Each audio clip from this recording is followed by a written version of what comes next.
ni Sir Mike Abe. Hindi na ako nakapagpaalam kay Sir Mike Abe, ha. Nare-reactionan ko itong kanyang video.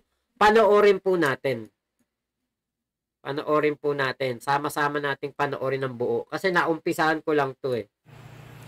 Ano ba itong mga ginagawa nila? Ito ba ay dahil sila ay desperado na? Dahil ba sila ay napipiko na? O dahil ba talagang ganon ang style nila? Mapanirang grupo, mapanlait na grupo, mapanghusgang grupo.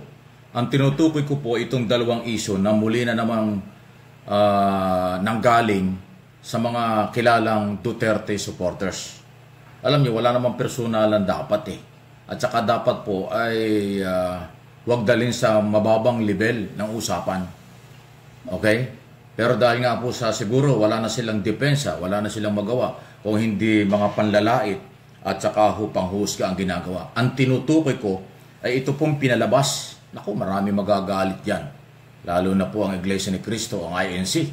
Kasi pinapalabas ng DDS na yun daw pong iglesia ay nababayaran. Ay grabe yan. Yun ang pagkakasabi. Babayaran daw, nababayaran. Ayun ang gustong palabasin.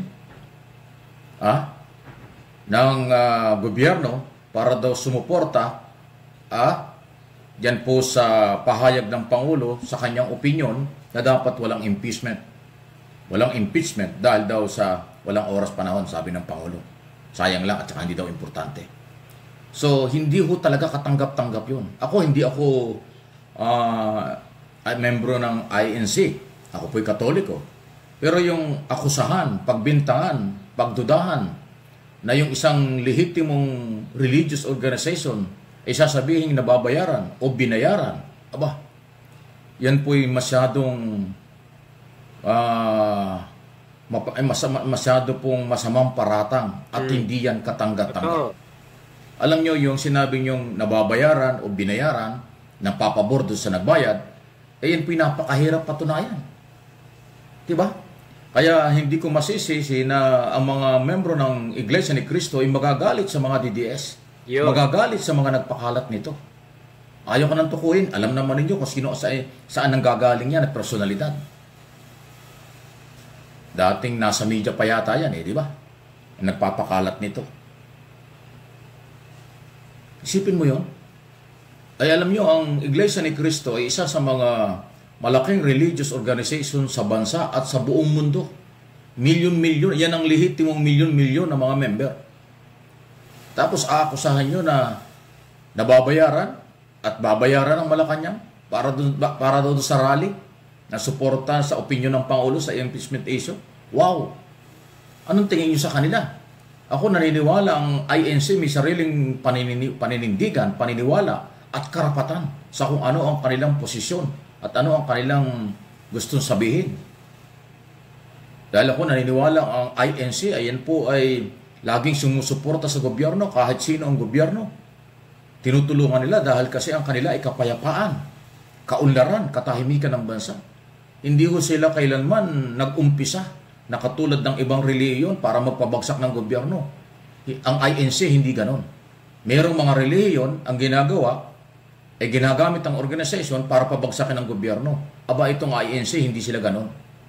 Bugok yan si Jason Sa. Sa totoo lang itong si Jason Sa puro kabugukan ng mga pinagsasabi nito eh. Di ba? Puro katarantaduhan to. Kaya to nakulong eh. Kaya to na kakasuhan ng mga libel. Dahil sa katarantaduhan nila na yan eh.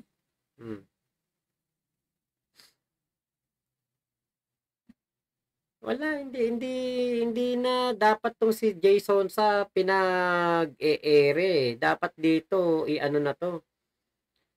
Ipahinto na. Yung sinasabi ni Jason Sa na bayaran ng mga INC, nako.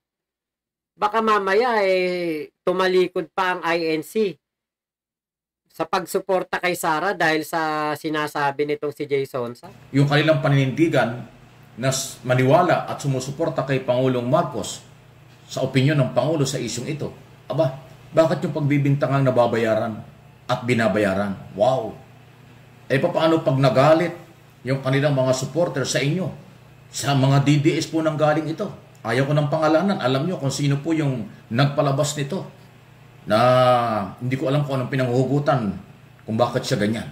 Dati hindi naman siya ganyan, pero bakit kaganyan na yung taong yan? Okay, ito meron pang isa. Sige po. Meron pang isang issue. Sila din na nagpalabas na si Speaker Martin Romualdez ay na-stroke daw. Tama. At parang gusto pang palabasin, malubha ang kalagayan sa isang kilalang ospital sa Global City, Daport, Taguig, Metro Manila. Hindi naman pala totoo. Nagpalabas yung abogado ng Office of the Speaker na hindi daw totoo. Malakas si Speaker. Katunayan, nung Friday, ay nandun pa siya sa signing ng batas na pinirmahan ng Pangulo. Pagkatapos nung isang Sabado o nung sunod na oras, may mga event din na pinuntahan ng Speaker. Bakit siya sinasabing na-stroke at malubha ang kalagayan sa isang hospital? Another fake news yan. So yung nagpakala, sanay na sanay talaga yan, si Jay Sonsa sa fake news. Grabe. Grabe yan mag-fake news, sanay na sanay. Kahit nga kay Risa Ontiveros noon pinake news niyan si Risa Ontiveros na pinagbabalik daw ng pera. Kung hindi ako nagkakamali, COA ba? Kung hindi ako nagkakamali, pinagbabalik daw po ng pera ang etong si Senator Risa Ontiveros, pinagbabalik ng COA ng 100 million. Yun pala, hindi naman pala totoo. Napak-check yan sa Channel 5. Channel 5, napak-check yan. Eto, tignan natin tong video na ito. Eto, katibayan lamang na fake news talaga yan si... Idinawit ng isang dating broadcaster si Senator Risa Ontiveros sa isa sa mga issue ng katiwalian sa PhilHealth. Pero ang paratang na yan, ilang beses na pong napabulaan noon. I-fact check po natin yan.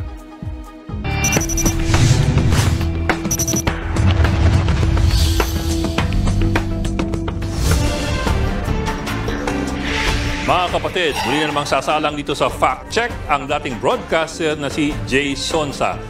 Matatanda na nung nakarang dating broadcaster buwan, hindi promeno ng mga Pilipino sa pagbatikos ng appointment ni dating PNP Chief Camilo Cascolan bilang Undersecretary ng Department of Health. At ito pong si Sonsa sa isang Facebook post, bumuelta para depensahan ang desisyon na yan ng pamahalaan. Ang sabi po ni Sonsa, si Opposition Senator Risa Ontiveros nakaupo naman sa PhilHealth Board noong panahon na may issue ng misused funds sa ahensya. Anya, nag-utos daw ang Commission on Audit or COA na magbalik si Ontiveros ng higit 100 million pesos. Mga kapatid, pawang kasinungalingan po yan. Napatunayan po natin dito sa Facts First PH na hindi po totoong may ganyang utos ang COA sa senador. Totoo naman po naging bahagi ng PhilHealth Board si Ontiveros mula 2014 hanggang 2015. Pero wala pong COA report na nagsasabing kasama si Ontiveros sa mga katiwalian. Kinumpirma rin po yan ang mismong opisyal ng PhilHealth na si Ray Balenya. Ang sabi po ni Balenya, hindi dawit si Ontiveros sa naturang issue. Katunayan, ilang taon na pong binabato ang fake news na ito sa senadora at ilang ulit na po itong pinabulaanan ng iba't ibang journalists at mga fact-checkers. Kagaya po ng natunghayan ninyo mga kapatid, may ilang public figures ang tila hindi yata titigil sa pagpapakalat ng disinformation. Ayan, si Jay Sonsa, hindi tumitigil sa pagpapakalat ng misinformation. Kaya't magtulong-tulong po tayo sa pagsugpo ng gantong uri ng mga kasinungalingan. Diba? Kita nyo, kabugukan niya na yan. Ni Jay Sonsa. Diba? Bugok si Jay Sonsa. Tuloy pa natin itong sinasabi ni Sir Mike Abe. Na ang iglesia ay nababayaran at nagpakalat na si Speaker ay Ate Gina, tingin ko kaya nga natanggal to. Vlogger na lang to Buti na nga lang nawala na to. Hindi na to ka-partner ni Mel Chanco. Kasi masisira si Mel Chanco dito Etong si Jay Sonsa, kung gaano kabulok ang bunganga, kung gaano kabungal, ganun din kasama. Alam niyo kapag nagsasalita, mukhang kay baho-baho ng bunganga. Parang ganun din. Diba yung mga lumalabas sa bunganga niya, bungal-bungal ka nga Sabi mo, 1 million kada buwan ang kinikita mo kay Kibulo. Pero, Yung bunganga niya, hindi man lang mapaayos yung ngipin niya. Kaya alam niyo, sus Mariosep, bungal na bungal. Na-stroke sa kanilang grupo. Kaya kayo paliit ng paliit eh. Kasi yung inyong mga balita at ang inyong mga sinasabi, puro fake news, puro paninira. Tapos siyempre, nagko-comment yung mga followers nila. Meron nga akong nabasa eh. Nagpasalamat pa dahil si speaker daw ina-hospital. Tapos sinabi nila, karma daw. Hindi naman pala totoo. Paano makakarma yung tao? So, grabe talaga. Yan ang dahilan sa akin pong analysis, opinion. Yan po ang dahilan kung bakit wala na, paliit na ng paliit, kahit na anong gawin nila, ang sumuporta sa kanila. Karamihan nga sa kanila, kinasuhan pa. Di ba? Yung mga DTS na mga personalidad, mga vlogger, lawyer, o kung ano man, ang kaso ay sedition, inciting to sedition, qualified human trafficking, libel. Yan po yung mga kaso nila. Tama po, totoo yan. Ang dami nilang kaso na kinakaharap. Kaya ang hirap maging DD shit. Pero mo, DD shit ka. Magtatanggol ka ng mga kriminal. Diba? Napakahirap. Tapos sasabihin nila wala silang bayad. Pagtatanggol mo, kriminal, mapapanood ng mga anak mo yan, ng mga kapatid mo, pamilya mo. Nagtatanggol ka ng kriminal, sasabihin mo wala kang bayad. Sus Mariosep, katarantaduan yan. Kriminal nga yung pinagtatanggol eh. Sinong tao o sinong Pilipino ang tatanggap ng trabaho na magtatanggol ka ng kriminal tapos wala kang sasahurin? Sus Mariosep. Bobo na lang ang maniniwala dyan sa mga DD shit na yan. Kasi ngayon kailang ginagawa, talagang suntok sa buwan. Para lang manira. Ang purpose nila, para magalit ang tao kay Pangulong Marcos. Magalit ang taong bayan sa gobyerno. Paano naman magagalit ang tao? Alam nilang paninira yung inyong ginagawa. Tama. At saka hindi walang katotohanan. Just imagine, ulitin ko, yung Iglesia ni Cristo na napakalaking religious organization, sasabihin nyo na binayaran para mag-rally? Anong tingin nyo sa kanila? Walang karapatan? Meron silang karapatan. Meron din silang paninindigan.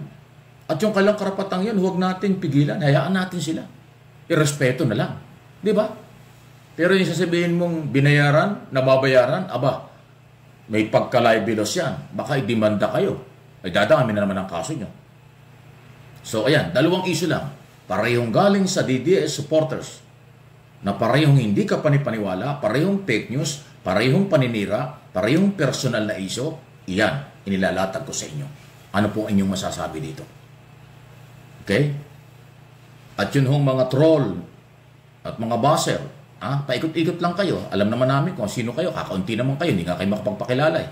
Siguro sa takot nyo na baka makakasuhan kayo, talagang makakasuhan kayo. Dahil nandyan yung mga batas, cybercrime law, nandyan din yung SIM card registration law. So ma-identify kayo. At yung malalim na relasyon ng law enforcement agency sa mga social media company. Kaya madaling ma-identify ang troll, buzzer at iba pa na may-personal sa mga personalidad na wala naman silang personal knowledge. Makapanira lang. Ayan. So, paki-like po ninyo, paki-share po ninyo itong video ito. Okay? Si Speaker Romualdez daw po, hindi po ako spokesman ni Speaker, hindi rin ako spokesman ng Iglesia. Si Speaker po ay maganda raw ang kalusugan, hindi totoong na-stroke. At malala, hindi malala. Ito naman hon walang ganong balita. Ito namang INC ay hindi naman totoo yung mga akusasyon. Sinisiraan lang. Paano ba kayo sasuportahan? Sinasabi ng ibang grupo ng DDS, ang Iglesia raw sasama sa kanila. Pero may mga DDS naman, pinagbibintangan, nababayaran. Paano? Wow! Talaga desperado. Wala nang magawa. Puro paninira na lang. Anong mangyayari sa kanila? At paano naman sila makakakuha ng suporta? Please like, share ng video. Diba? Biruin mo, sasabihin mo na ito po yung pinakalat ni Jason sa pakita ko sa inyo. Yan po. Ang sabi dito ni Jason sa kanyang post, kalat na kalat ngayon sa ginawa na Malacanang Fellowship. Pinagyabang umano ni Mrs. Lisa Marcos sa mga bisitang Congress people na kayang-kaya niyang bayaran ang Iglesia ni Cristo para huwag nang ituloy ang nakatakdang rally versus impeachment. Wow, heavy naman, Chang Lisa. Is this true? Parang nakakaloko tong si Lisa Marcos sa iglesia. Ano, naliliitan ka sa INC, madam? Diba? Hindi mo nga alam kung... Diba? Totoo, bigyan mo kami. Pakita mo sa amin kung sinong tao yung nagsabi niyan. Diba? Biri mo, maglalabas ka ng gantong statement. Tama, mas matalino si Sir Mike Abe kaysa kay Jason sa. Pero mo ito, kalat na kalat daw ngayon. Bakit sasabihin niya ni First Lady? Eh hindi naman anti-BBM rally ang gagawin ng INC. Diba? Buti sana, di ba? Parang medyo maano pa tayo. Nasasabihin niya ni First Lady kung, diba, kung anti-BBM rally ang ilulunsad ng INC. Baka sa galit niya o sa frustration niya o sa sobrang kumbaga pagkadismaya niya na ang INC dating sumuporta kaya PBBM tapos ngayon magrarally sila para sa anti-BBM naman, 'di ba? Parang baka masabi niya 'yun sa out of angry na lang, angriness ba tawag diyan. 'Di ba? Out of frustration. Pero yung ganyan na ang ating mga kapatid na iglesia ay sumusuporta kay PBBM at sila ay hindi against kay PBBM, ba't niya sasabihin yan, di ba, Kuya Gardoza?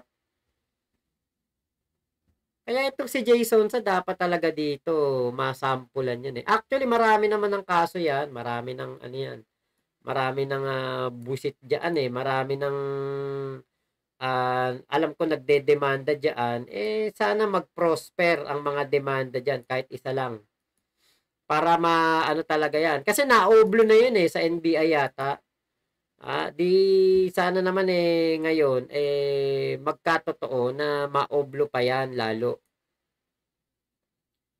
Diba? Masyadong masyadong alam mo yung maepal, wala namang katibayan na pinapakita. Ang masama nito, yung mga DD sheet, tuwang-tuwa kapag may nilalabas si Jason sa na ganyan. Paniwalang paniwala.